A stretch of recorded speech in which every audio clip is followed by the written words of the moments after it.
자, 437페이지 갑니다. 자, 437페이지 가보시면은, 취득 시기가 돼 있어요, 취득 시기. 그러면 이 취득 시기도 우리 시험에 자주 언급이 돼요. 이번 시험에도 출제됐었어요. 예.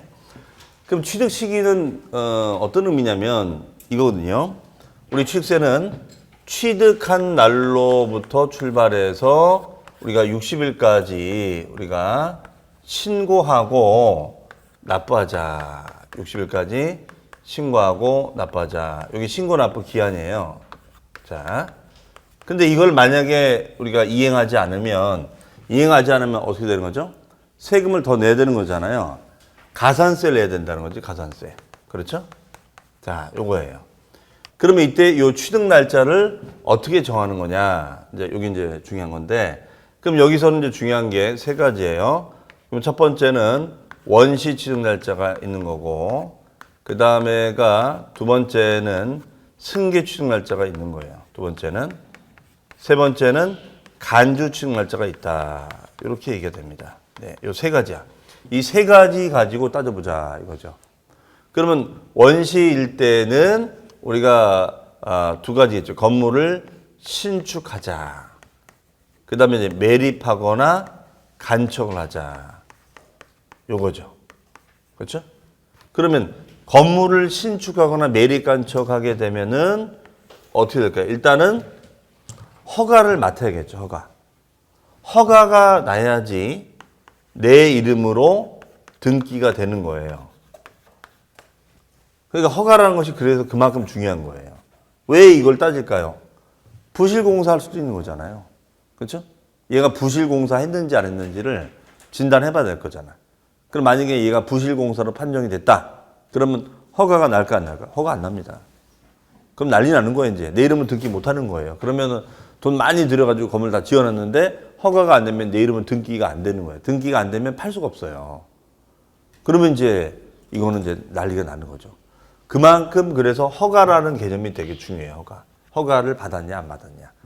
자, 그러면 이날도 객관적인 날짜고 이날도 객관적인 날짜인데 취득 날짜를 등기일로부터 60일로 할 거냐 허가일로부터 할 거냐 이게 이제 고민이 되는 거예요. 그렇죠? 그러면 우리가 이제 이걸 누구 입장에서 해석을 해야 되느냐가 이제 쟁점인데 납세무자의 입장에서 해석하면은 납세무자. 자, 저나 여러분 입장에서는 세금을 빨리 내고 싶습니까? 늦게 내고 싶습니까? 안 내고 싶죠? 안 내고 싶잖아요. 그렇죠? 그러나 마지못해서 그러니까 되도록이면 늦게. 근데 과세관청은 빨리 받고 싶을 거란 말이에요. 그러면 요 입장은 누구로 가느냐? 과세관청 입장에서 해석합니다. 그러면 과세관청 입장에서는 세금 빨리 받고 싶거든요, 이게. 그러면 둘 중에 무슨 날? 그렇죠. 허가일로 가자, 허가일. 얘도 허가일로 가고 얘도 허가일로 가는 거예요. 그러면 건물 지을 때 허가일이 있고 매립간청할 때 허가일이 있거든요. 그 허가일이 중심이 되는 거예요, 허가일. 그럼 그 허가일의 용어가 있겠죠. 그래서 이 용어를 이제 우리는 사용승인이라고 합니다. 뭐라고요? 사용승인. 그 다음에 요 매립간청은 공사준공인가. 뭐라고요? 공사준공인가. 이런 단어를 써요. 그래서 이런 허가일 기준한다는 거.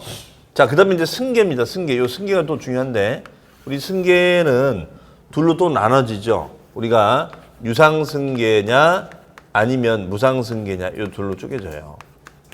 그러면 유상승계가 무상보다는 더 중요해. 왜냐하면 거의 실무적으로는 유상거래거든요. 유상계약을 한단 말이에요. 거의 매매계약을 하겠죠. 그렇죠?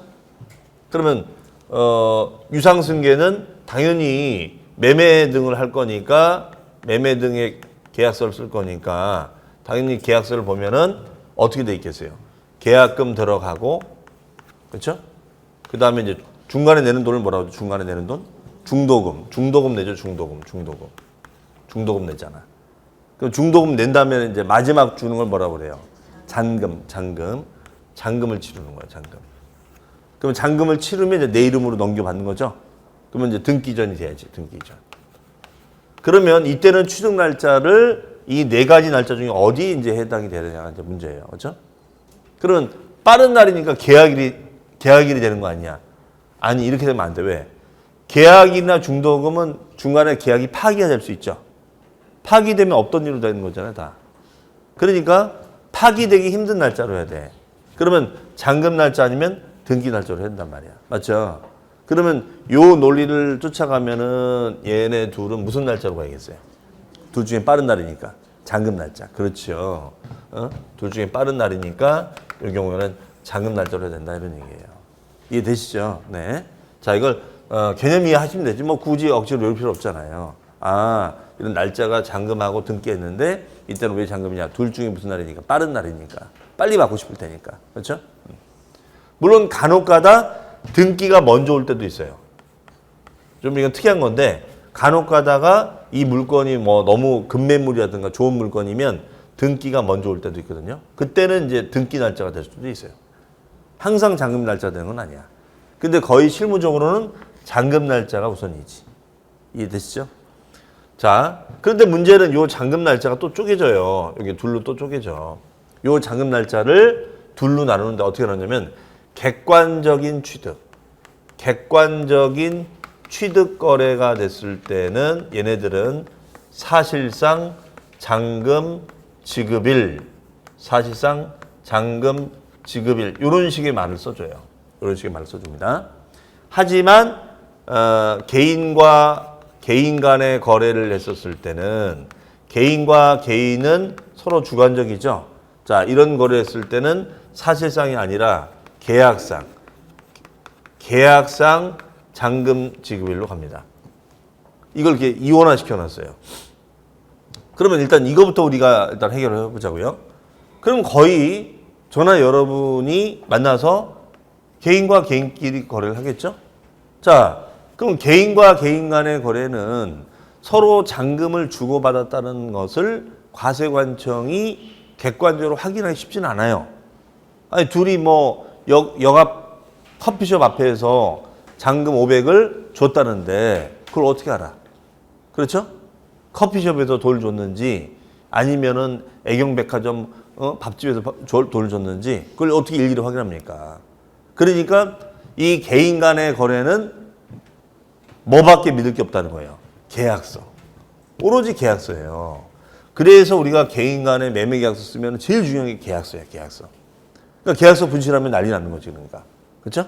그러면 이 계약서는 과세관청도 나중에 확인해 볼 수 있잖아요. 계약서 좀 가져와 보시라고. 그렇죠? 그러니까 이거는 계약서에 써 있는 날짜를 중심으로 결정하는 거예요. 그런데 객관적인 취득이라는 건 뭐냐면요.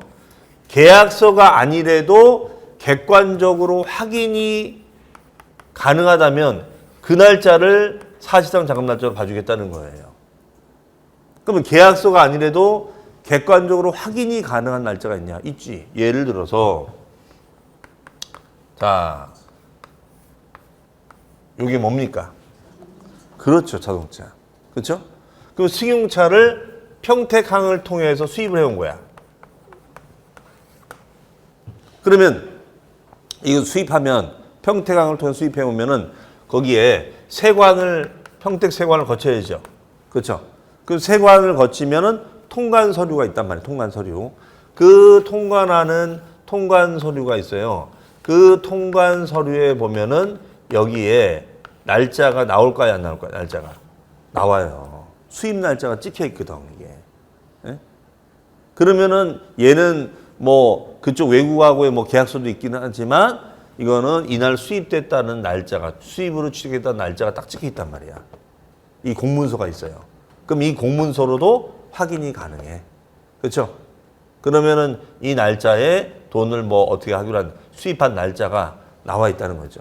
그 날짜로 우리가 확인할 수 있다는 거예요. 예를 들어서. 무슨 말인지 아시겠어요? 아니면 예를 들어서 만약에 시청에서 시청회에 해당하는 공매를 한 거야. 시청에서 공매를 한 거야. 공매 공고를 합니다. 그럼 공매 공고하면은 이거는 뭐예요? 공매 매각 공고가 있으면 거기에 언제 매각한다 나와 있죠. 입찰금 언제 들어가고. 그렇죠? 네.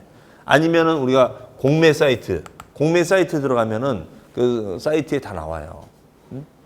아니면 법원 가면 법원 경매 사이트 들어가면은 거기 감정가 얼마 언제 입찰한다 낙찰한다 나오거든요.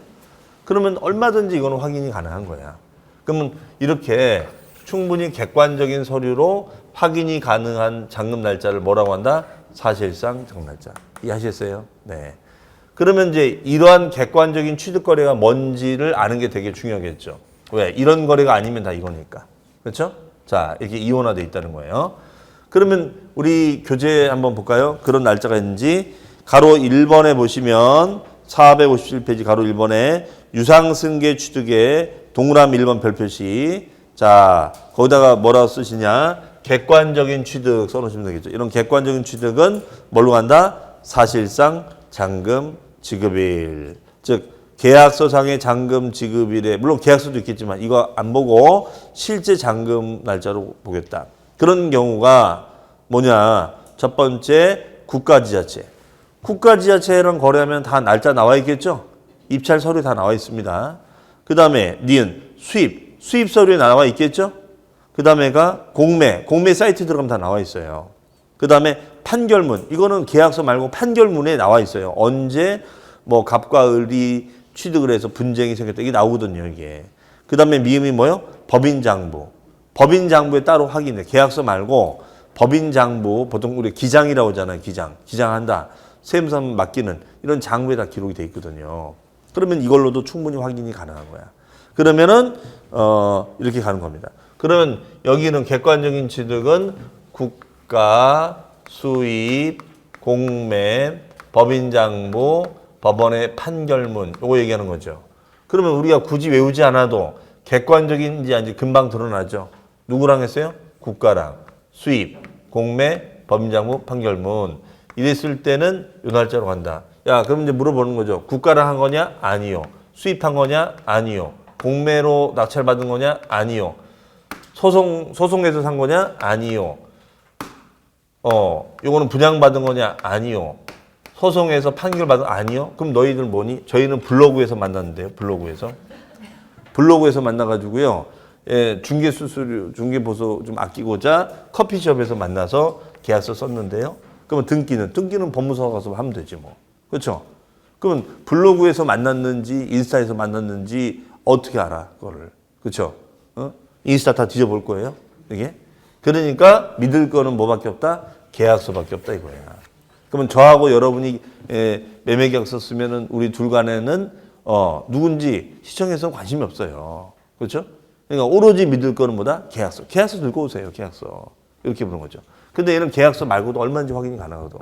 그런 날짜를 뭐라 한다? 사실상 잔금 지급해. 그렇죠? 그다음에 무상은 이제 뭐 우리가 두 가지 있잖아요. 상속을 받으면은 이제 언제가 되겠어요? 돌아가신 날이 되겠죠? 돌아가신 날을 이제 뭐라고 하느냐? 이것을 자, 만약에 부모님께 돌아가셨다. 돌아가시면은 어떻게 하죠? 돌아가셨어. 사망신고를 하죠? 장례도 안 치르고 사망신고부터 합니까? 장례를 치르고 정말 이게 돌아가신 게 맞는 건지 사망신고를 해도 되는 건지 정말 고민에다가 해야 되는데 바로 사망신고 해버립니까? 응? 받을 게 많다 이거지. 급해 지금. 그렇죠? 자, 그러나 장례식 치른 날을 뭐 객관적으로 알 수는 없으니까 상속 개실로 해요. 상속 개실. 그러면 이제 사망 신고한 날짜입니다. 사망 신고한 날짜가 상속 개실이에요. 그다음에 증여는 어떤 걸로 확인할 수 있냐? 자, 보통 증여는 계약서를 쓸까요, 안 쓸까요? 증여는 우리 보통 안 쓴다고 생각하죠. 그런데 우리 민법에 보면 증여는 계약을 원인으로 한다라고 되어 있어요. 뭘 원인으로 한다? 계약. 그럼 계약서를 요즘 같은 건 어떻게 하느냐? 요즘은 다 써요. 많이 써요. 계약서. 왜? 나중에 분쟁 생길까 봐. 그렇죠? 그래야지 말이 없어요. 그래서 여러분들이 나중에 뭐 형제지간이 많고 그다음에 물려받는 재산 중에 형제지간이 많다. 그러면 계약서를 쓰는 게 맞아요. 그래야지 나중에 분쟁이 없는 거예요. 자, 그래서 얘는 계약일을 기준으로 해줍니다. 계약일을 기준으로 이렇게 정의돼요. 자, 어쨌든 여기서는 이제 유석이 더 중요하고요. 그 다음에 이제 간주취득. 간주취득은 뭐 몇 번 말씀드렸습니다. 간주라는 것은 원시도 아니고 승계도 아닌데 어떤 변경 행위를 통해서 변경 행위를 하다 보면은 뭐가 일어나요? 가액의 증가가 일어납니다. 그러면 가액의 증가가 일어나면 그 증가된 것만큼을 취득으로 보자 이런 개념이에요. 맞죠? 그러면은 우리가 농지가 있다. 그러면 농지의 가치를 늘려 뭘로 바꿔요? 대지로 바꿉니다. 대지로 바꿔요. 그럼 농지에서 대지로 바꾸게 되면은 어떻게 됩니까? 가액의 증가가 일어나죠. 가액의 증가가 일어납니다. 맞습니까? 그러면 가액의 증가가 일어난다면 취득으로 보는 개념이 간축이었었죠. 그렇죠? 이제 자꾸 이제 들으니까 이제 익숙해지는 거예요. 조금씩. 그렇죠? 네. 자, 그러면 이때는 취득 시점이 언제 되겠어요? 언제 되긴? 요 시점이 돼야 되는 거 아니에요? 대지가 된 시점이 되겠죠. 그렇죠? 그러면 요 시점이 취득 시점이 됩니다. 그럼 요 날을 우리는 변경된 날, 변경된 날 이렇게 합니다. 그러면 이날로부터 60일까지 신고하자. 그렇죠? 이날로부터 60일까지 신고하자. 이렇게 이해되는 거예요. 이날로부터 60일까지 신고하자. 자, 그래서 우리가 취득세 같은 경우는 원시, 승계, 간주 이렇게 합니다. 원시, 승계, 간주. 네, 이날로부터 60일까지 하자 이거예요. 네. 자, 그러면은 우리 교재 동그라미 밑에 보면 2번에 일반적인 취득의 기억에 보니까 이런 말 있죠. 기억. 위 사실상 잔금 지급에 해당하지 아니하는 유상승계 취득의 경우 거기다 써놓습니다. 개인과 개인 간의 거래 이렇게 써놓으세요. 개인과 개인 간의 거래. 그러면 개인과 개인 간의 거래는 믿을 수 있는 건 뭐밖에 없다? 계약서밖에 없다는 거죠. 그러니까 얘는 뭐라고 하면 좋겠어요? 계약서상의 잔금 지급일. 그러나 가로 문장에 보니까 계약상 잔금 지급일이 명시가 안 돼 있어요. 이건 또 뭔 소린가? 명시가 안 돼 있을 때는 계약일로부터 60일이 지난 날을 말한다 라고 돼 있어요. 그럼 이게 무슨 말이에요? 계약상 잔금 날짜를 안 적었다. 그래도 되느냐? 그래도 돼요. 얘는. 그러니까 잔금 날짜를 어떻게 쓴 거냐면 그냥 2020년 1월 날짜는 안 쓴 거예요. 이거. 이래도 이 계약은 유효한 거냐? 유효합니다. 날짜 안 써도 상관없어요. 보통은 쓰겠지만. 그럼 이게 도대체 어떻게 된 일이냐? 날짜가 있어야 될 거 아니냐? 이런 경우에는 이제 뭐냐면 서로 아는 지인이야. 동네 사람이야. 그게 동네 사람인데 이분이 지금 잔금을 못 맞추고 있어요. 사정이 생겨가지고. 그러면 같은 동네 뭐 사람이니까 다 알잖아요. 그러면 이제 뭐라고 하는 거예요? 아, 미안하다 진짜. 내가 이거 잔금 날짜를 써줘야 되는데 내가 지금 대출 받은 게 농사지랑 대출 받은 게 좀 잘못돼가지고 이 잔금 500은 내가 구정 끝나고 줄게. 지금 이런 얘기예요. 그러면 동네 사람이니까 뭐 500 가지고 뭐 그렇게 하겠어요? 그러면 알았어. 편할 때 줘. 그렇죠? 무슨 말인지 아시겠죠? 그럼 편할 때 주는 거는 본인들끼리 얘기인 거고 과세관청은 답답한 거지. 날짜를 안 써버리면은 60일을 따질 수가 없잖아요. 어디 가서. 요거 해가지고 과세관청은 좀 눈이 빨개가지고 요것만 넘었으면 가산세를 받으려고 지금 기다리고 있는데 이 날짜를 안 정해준 거잖아요. 얘가 지금. 그렇죠? 그러면 이때는 과세관청에서 강제로 정할 수밖에 없는 거예요. 좋아. 그러면 이 잔금 날짜를 안 정해줬으니까 우리가 마음대로 정할게. 자, 그런 얘기예요. 그러면 이때는 요 잔금 날짜를 언제로 보느냐? 계약일로부터 플러스 60일. 이날이 되는 날짜가 잔금 날짜가 되는 것으로 인정하겠다 이거예요. 무슨 말인지 아시겠어요? 그럼 보통 계약 치고 나서 60일은 2달이야, 2달. 그럼 왜 60일이냐? 보통 실무적으로 2달이에요. 보통 계약금 치고 나서 2달 돼야지 잔금 들어와.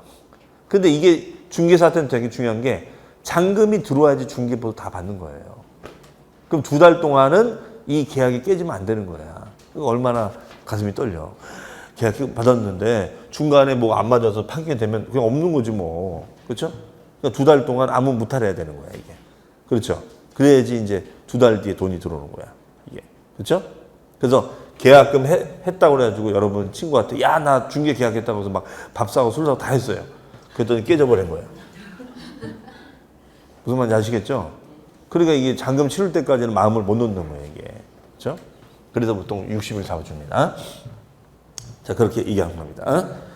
그 다음에, 자, 일단 니은은 건너뛰겠고요. 그 다음에 3번, 연부취득, 연부취득. 연부라는 단어, 연부라는 거는 뭐라고 했죠, 제가? 연부라는 것은 연단위 할부로 나누어내는 거. 자, 연부취득이라는 용어가 나왔어요. 연부라는 것은 연부취득. 자, 오늘도 이 단어가 많이 나왔어요. 그러니까 돌아가셔서 이 용어 공부를 하셔야 됩니다. 연부라는 것은 연단위 할부로, 즉 2년 이상에 걸쳐서 나누어 취득하는 것을 우리는 연부취득이다. 이렇게 얘기를 합니다. 그럼 만약에 4년 연부라고 했나? 4년 연부. 4년. 자, 그러면 이게 이 물건 가격이 4억짜리예요. 4억짜리. 그럼 4억짜리를 4년 연부로 하는 거예요. 그러면 어떻게 되는 거죠? 이게 1억, 그 다음에가 요 1억, 그 다음에가 1억, 네, 그 다음에가 요 1억 이렇게 한다는 거예요. 이해되시겠죠? 해석이? 그러면은 우리가 4년 연부가 되는 거죠. 요때 1억 주고, 요때 1억 주고, 요때 1억 주고, 1억 주는 거예요. 그러면 취득 날짜를 마지막 연보금 요 날짜로 할 거냐? 그러니까 2019년도, 2020년도, 2021년도, 2022년도가 되는 거예요. 그러면 취득 날짜를 이 날짜로 할 거냐? 그러면 4년 뒤에 취득세 들어오는 거야. 무슨 말인지 아시겠어요? 그러면 이렇게 하면 안 되겠지. 그럼 4년 뒤에 취득세 들어오면은 시청, 요 시장 운수가 쓰러집니다. 응? 그럼 만약에 그런 식으로 따지면 40년으로 하는 거, 40년 연보. 그럼 취득세 40년 뒤에 들어온대. 그렇죠? 얼마인지 그렇게 쓸 수 있잖아, 계약서는. 그렇죠? 안 내려고. 그래서 이럴까봐. 마음대로 기간을 넓게 잡을까봐. 길게 잡을까봐. 야, 무슨 소리야. 이거는 돈 들어올 때마다 신고해. 이런 얘기예요. 그럼 이때 들어왔어. 그럼 1억 원에 대한 취득세 내야 돼요. 그러면 만약에 취득세가 뭐 4%다. 그럼 1억이 4%면 400이냐? 400 내. 그럼 2020년에 또 1억 들어가면 또 400 내. 이해하시겠어요? 자, 이런 얘기예요. 그러니까 마치 이건 어떤 논리냐면 여러분 배우자가 만약에 생활비를 1년 뒤에 여보 내가 1년 뒤에 다 줄게. 시원하게 써줄게. 그게 좋아요? 다달이 받는 게 좋아요? 그렇죠. 다달이 받는 게 좋죠. 왜? 못 믿으니까. 1년 뒤에 줄지 안 줄지 어떻게 알아? 그렇죠? 그러니까 다달이 받는 거야. 그 논리가 똑같은 거예요. 그렇죠? 그래서 연부 취득이 됐을 때는 어떻게 된다? 사실상 연부금 지급일. 다만 취득가액이 총액이 50만 원 이하일 때는 제외한다. 이건 무슨 문장이냐면 취득 금액이 50만 원 이하일 때는 세금을 안 받겠다라는 제도가 있는데요. 그런 제도를 우리는 뭐라고 배웠냐면 면세점이라고 배웠어요. 면세점. 용어 중에. 면세점. 면세점이 뭐예요?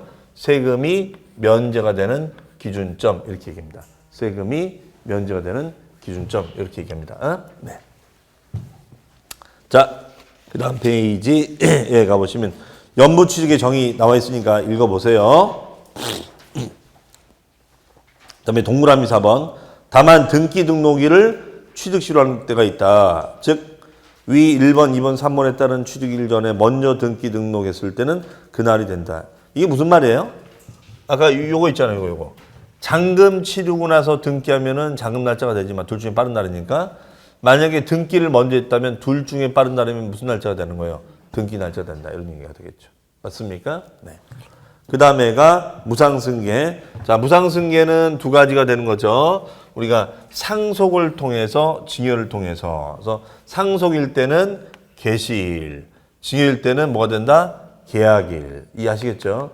그러면 거기 보시면은 무상승계 취득일 때는 계약일. 다만 상속 또는 유증.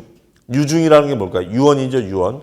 유언을 통해서 취득했을 때는 상속 또는 유증 개시일이 됩니다. 네.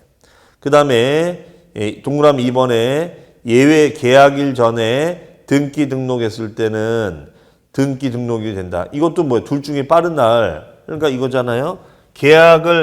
원래 계약을 했었어야 되는데 지금 여러분도 공부하시니까 계약서 쓰는 거였어. 이렇게 하잖아요.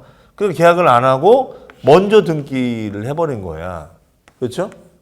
그리고 나중에 보니까 계약서 쓰는 게 좋다고 해서 나중에 계약서 썼죠. 그럼 쓰면 되는 거지 뭐. 그럼 이럴 때는 둘 중에 무슨 날? 빠른 날. 이해하셨어요? 네. 자, 그렇게 보시면 되겠습니다. 그다음에 건축계수. 자, 건축계수는 요거 얘기하는 거죠. 요거. 그럼 이때는 허가일로 간다고 그랬죠, 제가? 그렇죠? 그럼 허가일이 뭐라고 써져 있어요?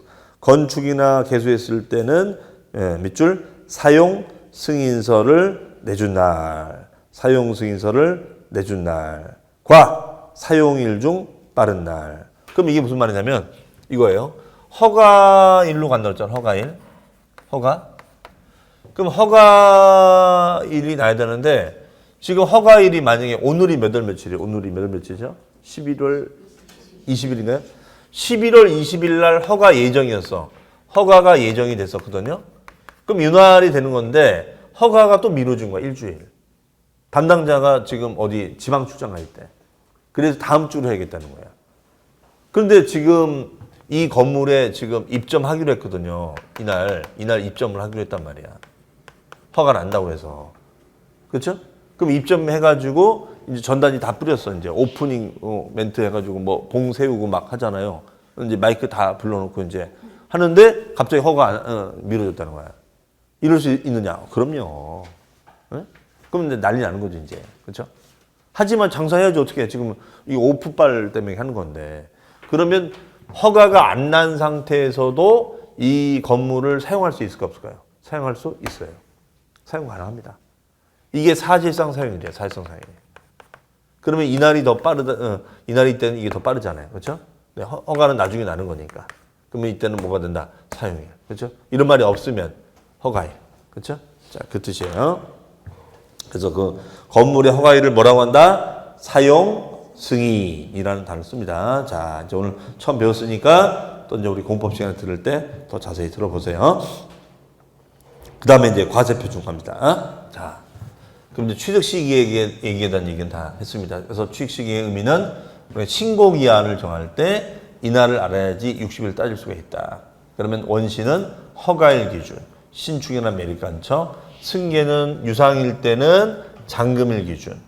근데 잔금보다 먼저 등기했을 때는 빠른 날. 상속은 상속 개시, 증여는 계약일. 그다음에 간주취득은 어떤 변경이 되면 가액이 증가가 되고 증가된 이 시점을 우리는 뭐라 한다? 간주취득 시점이라고 한다. 그렇죠? 네. 자, 그러면 이제 과세 표준에 대한 얘기를 가보도록 하겠습니다. 자, 그러면 이제 오늘의 가장 중요한 게 이거죠. 뭐니 해도 머니 계산. 머니 계산이 중요하다고 했어요. 머니 계산을 해보자. 머니 계산을 해보자. 그러면 이제 요 계산을 해봐야 되는 거예요. 이제 계산. 그럼 취득세 계산을 해보자. 그럼 취득세 계산은 어떻게 하면 되느냐? 잘 하면 되지 뭐. 그러면 얘는 취득한 금액을 알면 되죠. 취득세는 취득가액을 알면 돼요. 취득가액. 말 그대로. 그 다음에 이제 취득가액을 알면 되고 여기다가 세율을 곱하면 됩니다. 그러면 세율 앞에 나와 있는 요 금액을 우리는 배운 용어로 따지면 과세 뭐라고 했죠? 표준. 맞습니다. 우리 취득세 과세 표준은 취득가액이 되는 거예요. 취득가액이. 그러면 뭐 예를 들어서 분양을 받았다. 그러면 뭘 취가로 해주면 좋을까요? 분양가. 분양가가 있겠죠. 분양가. 그럼 분양 청약서에 다 나오잖아요. 분양가 얼마. 그래서 1차, 2차, 3차 이렇게 내잖아요. 그렇죠? 그럼 분양가가 나와 있으면 분양가에 만약에 얘가 율이 4%다. 그러면 분양가에 4% 이렇게 하면 되는 거예요. 예를 든다면. 그렇죠? 만약에 경매로 내가 경매 원인에 따라 했다. 그럼 경매로 이게 받으면 이걸 뭐라고 할까요? 경매로 받으면 이걸 뭐라고 그러죠, 우리가? 낙찰. 그렇죠? 못 받으면 유찰. 뭐라고요? 유찰. 못 받으면 유찰이 되는 거고 받으면 낙찰이 되는 거예요. 그러면 낙찰가 돼, 낙찰가. 그렇죠? 그럼 이런 금액을 과표로 해서 세금을 내면 되는 거예요. 그렇죠? 자, 그러니까 이거 자체는 그게 복잡한 게 없어. 그런데 우리 시험을 보려다 보니까 이제 이거를 여러 가지로 이제 불러요. 그럼 이 취득가액을 정하는 이 순서가 이제 중요한 건데, 순서가. 자, 그러면 일단은 이렇게 분양가나 경매 낙찰가는 아주 객관적인 거죠. 누가 들여다봐도 다 나와 있는 거잖아요. 그렇죠? 그래서 이렇게 일단 순서는 요 취득이 아까 우리 취득시키처럼 객관적인 취득일 때는 얘는 뭘로 가느냐? 이 자체가 객관적인 거고 이거 속일 수가 없는 거잖아요. 그러니까 이거는 사실상 취득가액으로 갑니다. 사실상 취득가액. 그럼 사실상 이것이 확인됐다 이거죠. 네. 확인 가능하죠? 얘는 뭘로 확인 가능해요? 분양계약서가 있잖아요. 그렇죠? 그 다음에 경매 사이트 들어가면은 낙찰가 나오거든요. 그러면 낙찰됐으면 해가지고 낙찰가 나와버려요. 속일 수가 없는 거죠. 그러니까 얘는 이 자체가 되는 거야. 이걸로 신고 들어가면 되는 거예요. 자, 그럼 만약에 이런 거는 어떻게 되느냐? 자, 아까 누구 있었죠? 아까 블로그에서 만난 사람들 있었죠. 블로그에서 만나가지고 역 앞에 있는 커피숍에서 개인 갑과 그 다음에가 개인 을이 만난 거야. 그렇죠? 네. 그러면 당연히 요 개인 갑은 어떤 걸 내는 거예요? 양도세를 신고해야 되는 거고, 맞죠? 요 개인 을은 취득세를 신고해야 되는 거야. 만약에 매매 계약이 있다면. 그렇죠? 그러면 요 매매 계약을 개인 간의 거래는 어떻게 하면 되냐? 개인 간의 거래는 매매가를 서로 합의해서 서로 조정할 거 아니에요? 4억이다, 4억 2천이다. 조정해서 그 금액을 신고해 주면 돼요. 이게 신고가액이 되는 겁니다. 신고가액. 이해되시겠죠? 그러면 알아서 신고하면 되거든요. 근데 알아서 신고하라면 알아서 탈세를 한단 말이야. 알아서 탈세를 해요. 그럼 어떻게 하면 탈세할 수 있을까? 탈세할 수 있는 방법. 네? 줄여서 다운. 그렇죠? 다운 계약서 쓴 거야. 다운 계약서. 그럼 다운 계약서는 절세의 탈세예요. 내가 하면 절세고 남면 탈세죠? 네? 이런 거 우리가 금방 알아. 이런 거는 뭐 안 가르쳐도 알더라고요. 다운했으면 다운. 그러면 요 가격을 왜 이 사람은 다운했습니다. 다운. 우리 세법에서 영어 딱 2번 써요. 다운업 딱 2번 써요. 다운업 딱 2번 써요. 다운업. 그럼 왜 이 사람은 다운해서 쓰려고 하는 거예요? 다운하면은 자, 이게 무슨 말이냐면 개인과 개인 간이 블로그에서 만나서 커피숍 만나서 지금 이렇게 된 거예요, 지금. 이게 뭐예요? 그렇지. 눈이 맞은 거야, 둘이. 그렇죠? 눈이 맞은 거예요. 그러면 둘이 눈이 맞아가지고 서로 합의가 된 거야. 다운 계약서 쓰기로. 그럼 다운 쓰면 어떤 게 좋아? 이 사람은 양도세가 어떻게 돼? 줄어드는 거죠? 이 사람은 취득금액이 줄잖아. 서로 얼마나 좋아? 그렇죠? 그럼 우리 줄어든 것만큼 오늘 서로 합의됐으니까 서로 기분 좋은 거야. 그렇죠? 그러면은 우리 커피만 마실 것이 아니라 더 맛있는 거 먹자고. 그렇죠? 이 모습을 지켜본 평택 씨 입장에서는 뭐예요? 한숨밖에 안 나오는 거죠. 웃음밖에 안 나오는 거예요. 아주 둘이서 잘한다 아주. 그렇죠? 이 모습을 CCTV로 볼 수 있다면 아주 둘이 뭐 완전히 난리 났네 지금 눈 맞아가지고 지금. 그렇죠?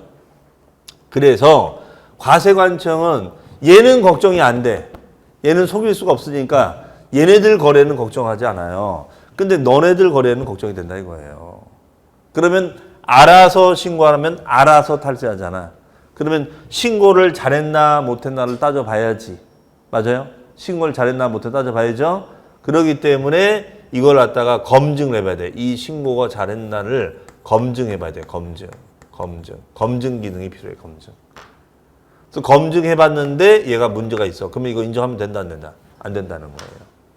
무슨 말인지 아시겠죠? 그러면 검증을 하려면은 어떻게 해야 될까요? 어떻게 하긴 시군 시장군수라든가 세무서가 가격을 이 땅값이나 건물 가격 자료를 갖고 있어야죠. 객관적인 자료를 갖고 있어야지. 그래서 우리가 이 검증되는 이 기준의 검증 가액을 검증할 수 있는 요 기준 금액을 정해놨어요. 그럼 얘는 국세도 정해놓고 지방세도 정해놨어요. 그럼 이때 검증할 수 있는 기준 금액을 지방세에서 뭐라고 하느냐? 이것을 시가 표준액이라고 이름을 지은 거예요. 뭐라고요? 시가 표준액. 이해하셨어요? 어려운 말 아니잖아요. 시가를 바탕으로 기준금액을 만들었다 이거예요. 그러면은 땅값이나 건물 가격을 다 평가한 자료가 있을 거 아니야. 그러면 건물값이나 땅값 평가를 누가 할까요? 이런 부동산 가격을 전문적으로 평가하는 사람은 뭐라고 할까요? 감정평가사라고 하는 거예요. 그럼 감정평가사 평가한 자료를 시장운수가 이제 받아다가 요걸 갖다가 계속 업데이트를 하는 거예요. 그럼 보통 연초에 업데이트 하거든, 이게. 작년 자료를 토대로 해서. 그러면 자동으로 이제 업데이트가 되는 거예요. 이해하시겠죠? 그럼 국세도 이런 것들이냐? 예, 국세도 이런 기준 가격을 만들어놨지. 그게 바로 뭐냐면 기준시가라는 제도예요. 기준시가. 네. 기준시가라는 걸 만들어서 기준시가. 요걸 만들어서 기준시가. 기준시가. 그럼 이름을 조금은 다르게 써야죠. 내용은 똑같더라도. 그래야지 이게 국세인지 지방세인지 구분될 거 아니에요. 그래서 지방세에서 뭐라고 한다고요? 시가 표준액. 국세에서 뭐라고 한다고요? 기준 시가. 그 말이지 솔직히. 시가의 기준이나 시가의 표준은 뭔 차이가 있어? 그렇죠? 이름만 살짝 바꿔놓은 거예요. 그럼 우리는 지금 지방세를 배우는 거니까, 취득세는 지방세 배우니까 어떤 말을 써줘야 돼요? 시가 표준액. 그러면 얘는 신고가 잘 됐나 안 됐나를 따져보려면 요 시가 표준액으로 따져봐야죠. 시가 표준액. 그 시가 표준액 검증을 해보니까 시가 표준액은 1억 원이야. 1억 원. 그런데 신고는 1억 2천에 신고가 들어왔어요. 그럼 잘한 거예요? 못한 거예요? 잘한 거죠? 잘한 거지. 시가 표준 이상을 썼으니까 잘한 거잖아. 그렇죠? 그런데 만약에 얘가 시가 표준액이 1억 원인데 1억 원보다 더 훨씬 더 작은 8천만 원으로 신고가 들어간대. 맞죠? 그럼 8천만 원 신고가 들어가면은 얘는 무슨 계약서 썼다 봐지는 거야? 다운 계약서 썼다 봐지는 거야. 이해되시겠죠? 무슨 말인지? 그러면 이거는 문제가 있다. 이렇게 보는 거예요. 문제가 있다. 그렇죠? 그러면 이때는 요 8천만 원으로 신고 들어온 금액을 인정한다 안 한다? 안 한다 이거예요. 그러면 시가표로 하겠다 이런 얘기예요. 이해하시겠어요? 하지만 이런 경우는 이런 걸 신경 쓴다 안 쓴다? 안 쓴다는 거예요. 그러면 결론적으로 우리 시험에서 뭘 물어보겠어요? 이런 취득이 됐을 때는 신고가액을 써야 되느냐? 이런 취득이 됐을 때는 시가표준을 써야 되느냐? 이런 취득이 됐을 때는 사실상 취득가를 써야 되느냐? 이걸 물어보겠죠, 시험에서. 그렇죠? 여기 단골명으로 출제가 되는 거예요. 그러면 이걸 파악하려면 일단은 뭘 알아야 돼요? 객관적인 취득 유형인지를 일단 알고 있어야 돼. 그러면 그런 거래가 되면 이거 다 이걸로 가고 이걸 빼면 이제 이걸로 가는 거잖아요. 맞죠? 그러면 객관적인 취득 거래가 뭐가 있느냐? 바로 누구랑 하냐? 국가랑 한 거니? 아니면 수입을 한 거니? 아니면 공매로 취득한 거니? 아니면 법인장부로 취득한 거니? 아니면 판결문으로 취득한 거니? 아니면 검증이 된 거니? 이거예요. 이렇게 된 거니? 요걸로 이제 가보자는 거죠. 응? 그러면 얘는 국가랑 한 거니? 수입한 거니? 공매로 낙찰받은 거니? 법인장부니? 검증이 된 거니? 판결문이? 이렇게 가보자는 거예요, 이게. 그러면 이런 거래는 다 증명이 되잖아. 얘는 국가하면은 입찰을 했을 거고 수입하면 수입 서류로 확인할 수 있다고 그랬죠? 공매 사이트처럼 나오죠? 법인장부에 기록되어 있죠?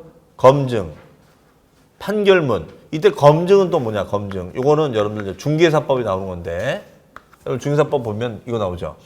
매도인과 매수인 간의 거래를 합니다. 그렇죠? 그러면 공인중개사가 여기 껴있어. 중개사가.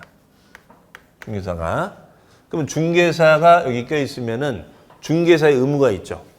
이 매도인과 매수인이 이 가격을 제대로 합의해서 신고하는지 실거래가로 계약을 하는지 안 하는지를 확인하도록 돼 있죠. 네, 요거 이제 배웁니다. 그러면 확인하도록 돼 있어요. 왜냐하면 이 실거래가로 이걸 했다는 것을 나중에 구청에서 시군구청에서 이 실거래가를 나중에 검증하거든요. 검증해 실제. 검증을 해봤는데 유난히 이 금액이 다운이 된 것 같대.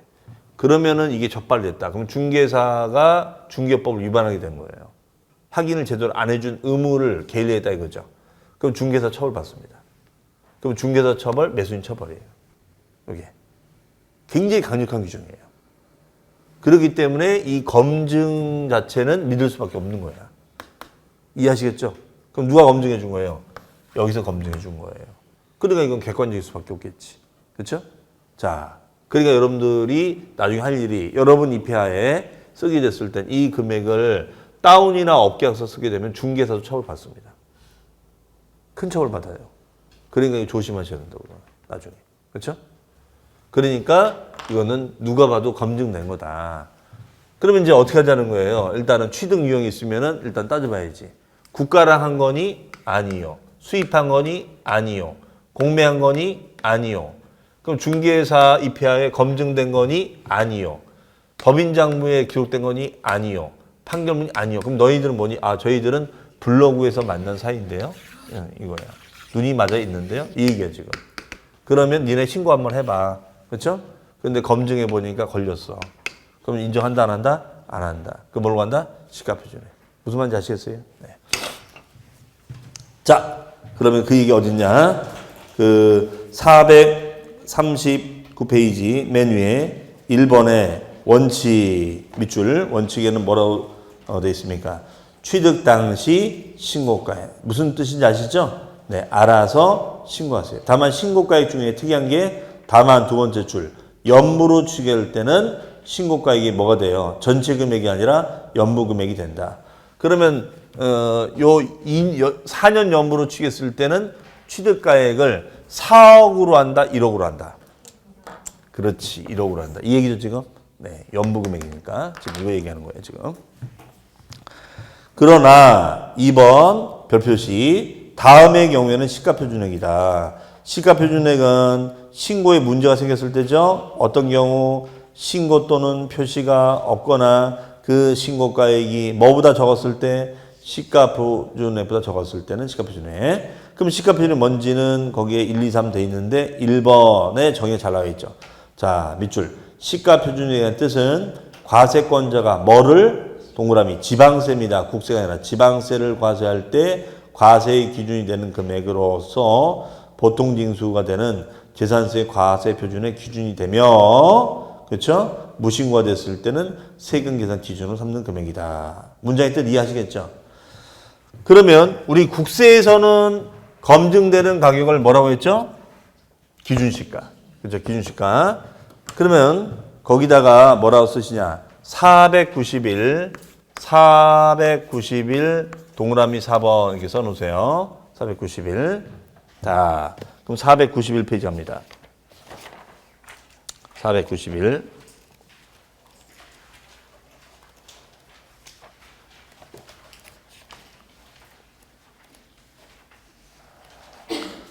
(491페이지에) 참고란에 가보세요. 참고란에 그 4번에 가보시면은 거기에 무슨 시가라고 써져 있어요? 기준시가 나오나요? 나오죠? 자, 기준시가는 동그라미 국세예요, 지방세예요? 국세죠? 국세를 부감에 있어서 산정한 가액으로 양도가액 또는 취득가액에 계산해야 되는 기준이 되는 가액을 말한다. 맞습니까? 네. 그래서 검증할 때 국세에 검증되는 금액을 뭐라 한다? 기준시가. 지방세 뭐라 한다? 시가표준액. 이런 단어가 이제 딱 구분이 돼야 됩니다. 네. 안 그러면 이게 되게 헷갈려요. 다시 돌아옵니다. 네. 그러면 이제 439페이지 다시 돌아오시면은 가로 3번에 특례. 자, 별표시. 자, 얘는 뭐라고 되세요? 사실상 취득 금액이다. 그럼 얘는 다음의 취득, 징역, 기분, 무상 취득은 제외하고, 자, 뭐에도 불구하고 시가표준액에도 불구하고 사실상의 취득 가격을 과표로 한다라고 되어 있습니다. 그러면은 이 거래는 어떤 걸 말하는 거예요? 객관적인 거래죠. 이런 객관적인 거래는 뭘로 간다? 사실상 취득 가격이다. 맞죠? 확인되는 금액으로 간다라고 했었죠. 네, 요거 얘기하는 거죠 지금. 그러면 얘는 시가표준액으로 검증할 필요가 있어요, 없어요? 검증해야 돼요? 검증할 필요 없는 거죠. 그러니까 그 아까 문장에 뭐라 써 있었습니까? 시가표준액에도 불구하고 라고 했잖아요. 이런 거 안 따지고, 이 뜻이에요. 안 따지고 이 금액으로 간다. 자, 그럼 객관적인지 아닌지는 우리가 어떻게 하느냐? 동그라미 1번 국가지자체 밑줄. 동그라미 2번 수입 밑줄, 동그라미 3번 공매 밑줄, 동그라미 4번 판결문 법인장부 밑줄, 그 다음에 5번 검증 밑줄. 이해되세요? 네, 그렇게 보시면 되겠고, 다만 내년 개정안이 무신고나 허위 신고가 됐을 때는 과표를 개선할 예정이래요. 어떻게? 자, 사실상 취득가액 연부금액이 세무서장 등으로부터 통보받은 자료에 확인되는 금액보다 적은 경우에는 그 확인된 금액으로 간다. 즉 부족액만큼 추징 처리한다. 그러면 예를 들어서 이거죠. 네, 여기가 1억이고 여기가 8천이면 부족액이 얼마예요? 2천이죠. 그럼 2천만큼 더 추징 처리하겠다는 얘기죠. 당연한 얘기죠. 어떻게 보면. 자, 그 다음에가 2번에 간주취득. 간주취득은 어떻게 하면, 간주취득은 간단한 거 아니에요? 간주취득은 아까 지목을 변경했다. 농지에 지목이 있고 대지가 있는데 농지는 5천만 원이 있고 대지는 1억 원이 있다. 지금 이런 얘기잖아요. 그러면 얼마가 증가가 됐습니까? 네, 이거는 5천만 원만큼 증가가 됐습니다. 5천만 원만큼. 그러면 이때는 5천 증가액을 과표로 가주면 되겠죠. 5천 증가액을 과표로 간다. 맞습니까? 네, 이렇게 해주면 돼요. 그러면 증가액이란 말만 찾으면 되죠. 가로 1번 건축, 개수, 차량, 기장비, 선박의 종류를 변경한 거니까 동그라미 1번 그로 인하여 밑줄, 그로 인하여 증가한 가액을 과표로 한다. 문장의 뜻 이해하시겠죠?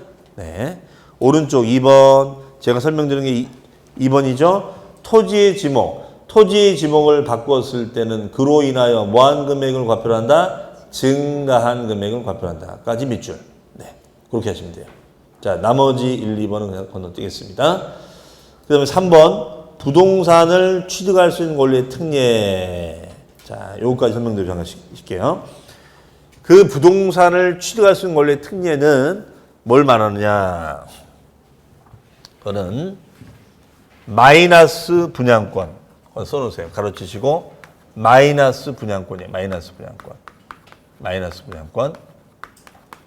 그러면 우리가 이런 얘기하죠. 분양권이라는 말 아시죠? 분양권. 그럼 아파트 분양권 여러분들이 사시면 보통 뭘 주죠? P를 주죠. P를 붙여 삽니다. 그렇죠? 근데 때로는 P가 붙기도 하지만 오히려 마이너스 P가 붙기도 해요. 그럼 마이너스 P라는 게 뭘까요? 비싸게 주고 산다는 거야? 싸게 주고 산다는 거야? 싸게 주는 거예요.